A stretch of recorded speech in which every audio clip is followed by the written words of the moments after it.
15-20 বছরের পুরনো একটা ফ্যানকে এস্থেটিক বানানো কি সম্ভব?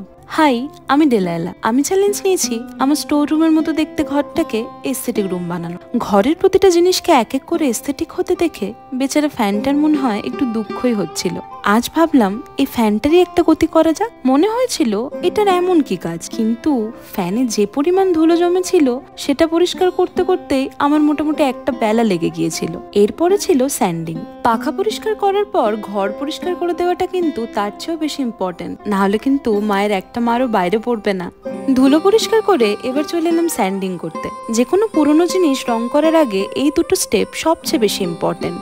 পাখাটাতে যে শুধু ধুলো জমে আছে তা নয়, জমে আছে দীর্ঘদিনের জংয়ের পুরো স্তর ঘষে তুলে দেওয়াটা তো আর সোজা কাজ না, তাই ওই কোনো রকমে সারফেসটাকে একটু স্মুথ করে দিয়েছিলাম। এবার প্রাইমার দিয়ে পাখাটাকে কভার করে দিতে পারলেই রং করার জন্য একেবারে রেডি হয়ে যাবে।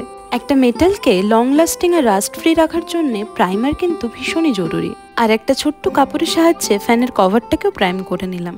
রং নিয়ে ঘাটাঘাটি করাটা আমার বরাবরের একটা প্রিয় কাজ।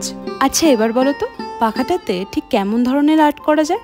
এরই মধ্যে আমার হাতে বানানো এই দুটো ফটো ফ্রেম দেওয়ালে লাগিয়ে দিলাম। জানি না কেমন লাগছে, তবে প্রিয় দেওয়ালটাকে নিজের হাতের আঁকা দিয়ে সাজাতে কার না ভালো লাগে। তোমাদের সব দারুণ দারুণ আইডিয়াসের আশায় থাকলাম, কিন্তু ফ্যানের ডিজাইনটা থাকছে নেক্সট পার্টে।